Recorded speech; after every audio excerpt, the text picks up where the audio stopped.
That's right, folks. It's confirmed. All of your search history is not a secret, after all.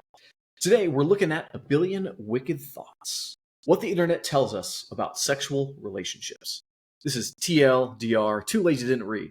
I read it, so you lazy bastards don't have to. The book starts off with basically the why of the project. Why is it so hard to study sexual behavior in humans? The problem, they claim, is that most volunteer test subjects are weird.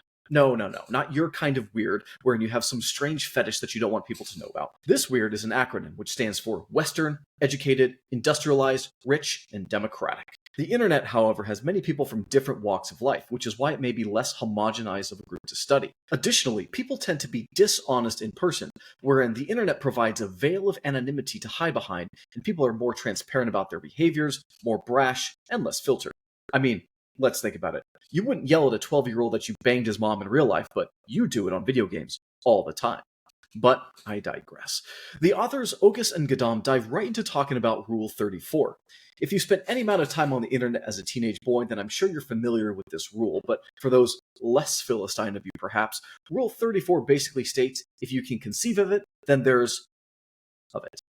By the way, in order to not get cancelled by the algorithm, I will henceforth be referring to that as visually stimulating media. They go on to discuss how a wide variety of visually stimulating media is born from the very tastes of billions of people around the globe.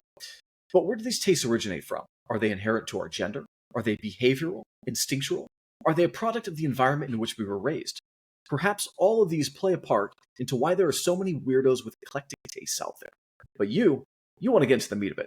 You want to know what other people are searching for, don't you horny little freak? Well, the good news is that there are tables upon tables scattered throughout the book showing what certain demographics search for. Unfortunately, we don't have the time, so you'll just have to peruse the book yourself. Nonetheless, what do women want versus what do men want? One study done on the Florida State University campus had men and women ask complete strangers of the opposite gender 3 different questions. 1, will you go out with me? 2, will you come over to my apartment? And 3, will you go to bed with me? 50% of the men asked questions by the woman surveyor accepted the date. 69%, haha, nice, accepted the invitation home, and 75% accepted solicitation of sex from a complete stranger.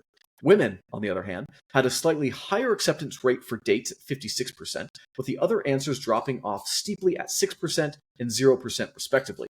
Putting aside possible factors such as attraction between specific individuals, seduction, social status, etc., all this says is that on average, men are looking to spread their seed with strangers, while women are on average more likely to want to get to know somebody first. This leads on to the next interesting subject, however, physical versus psychological arousal. The authors go on to show that when a man is physically turned on, he is also psychologically turned on simultaneously, but women, that may not be the case. Their body could be receiving physically arousing stimulus, but they just mentally aren't there. All of us married men completely understand this phenomenon. Men can be more easily aroused visually or with physical touch, but women often require more wooing, as some people might call it, and are therefore more interested in the story of what's going on. You can see these differences play out in different types of visually stimulating media that are consumed by the opposite sexes, in addition to the types of novels that they read.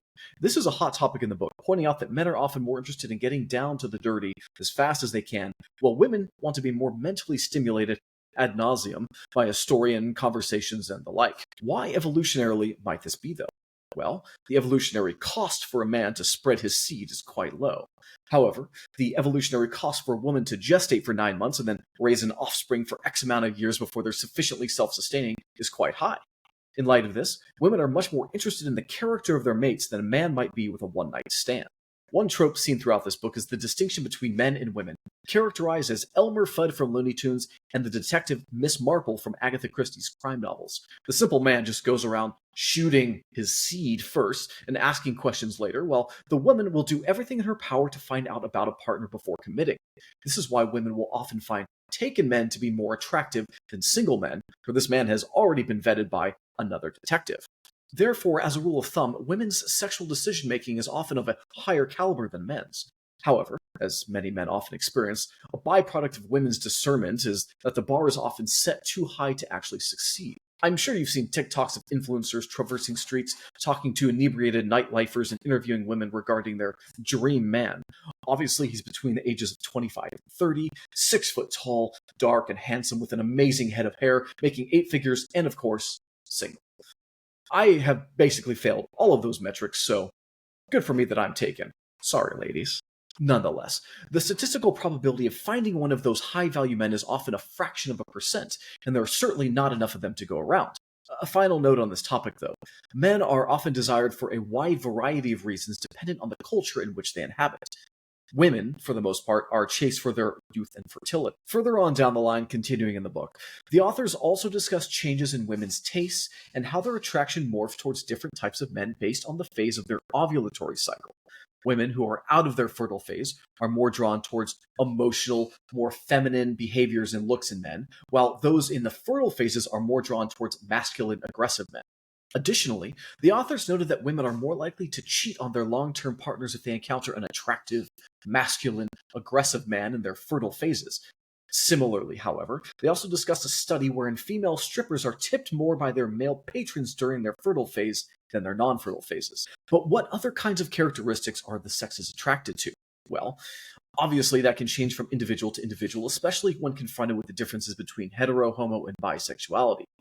There are still patterns to be found between the sexes, though. Arousal cues are a hot topic in the book, and the authors note that many of the points of arousal from men are around physical features. It often only takes a single physical cue to arouse a man, while women generally need multiple arousal cues, and those are not strictly limited to physical ones. There are so many other topics covered in this book, but I know you have the attention span of a toddler on an iPad, so we just don't have time today. Just know that authors Ogus and Gadam cover things such as social fellatio, the critical period of learning arousal, Craigslist misconnections, women's sexuality being more plastic than men's, the mental differences between men and women, lusty romance novels for women, alpha assholes, gay attraction, gay visually stimulating media, trans visually stimulating media, cuckolding, and so much more.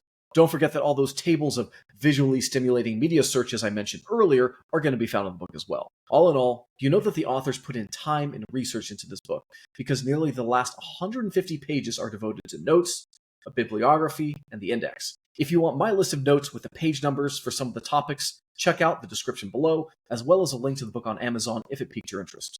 But what's my ultimate TLDR of this book? Everyone's a little freaky in their own way. The good news is for you, no matter how terrible you look, there's someone out there who finds your combination of cues attractive.